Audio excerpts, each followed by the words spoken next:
En fin d'intervention, il peut être nécessaire, comme pour cette patiente, de mettre en place une sonde double J. Une sonde double J est un cathéter d'environ 30 cm de long qui présente à ses deux extrémités des courbes en forme de J, d'où son nom de double J.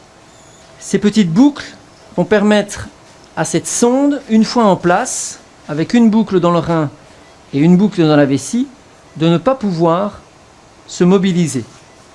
Et la sonde va pouvoir ainsi rester en place. Il s'agit donc d'un cathéter. Celui-ci mesure 7 charrières, c'est-à-dire 2,1 mm de diamètre.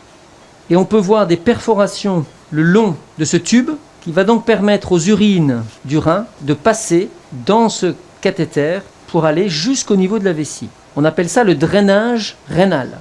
Il va permettre également la cicatrisation de l'inflammation que nous avons vue au niveau de l'urtère. Elle peut rester en place plusieurs mois, mais elle sera retirée en fait après quelques jours. Il n'est pas souvent nécessaire de laisser cette sonde double J en place très longtemps.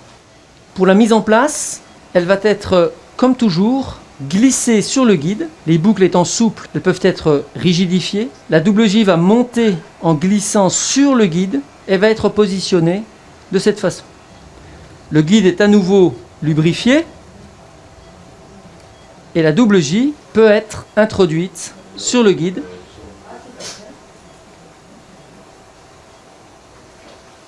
On voit que la souplesse des boucles permet d'aligner les boucles sur le guide et de faire glisser cette sonde sur le guide à la façon d'un téléphérique sur son fil.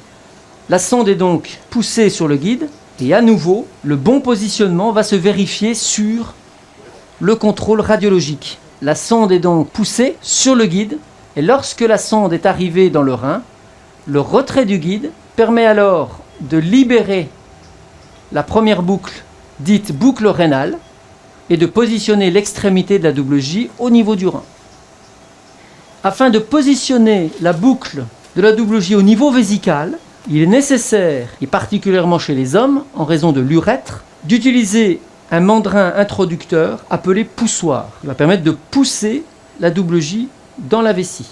Ce poussoir est équipé ici d'un système dit connectable qui va permettre de fixer la double J au poussoir, permettant la mobilisation, la rotation ou le retrait de la double J au besoin.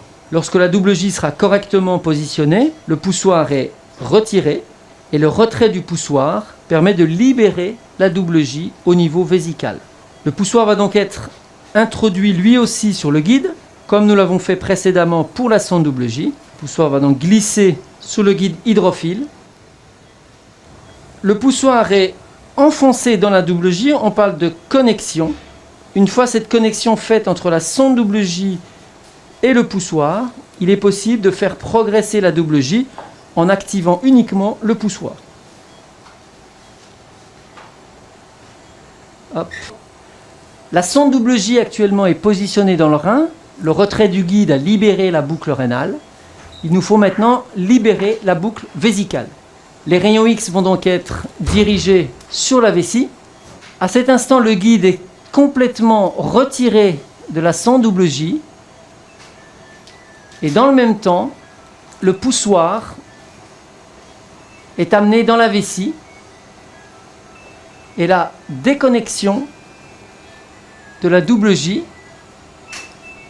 va permettre de libérer la sonde au niveau vésical.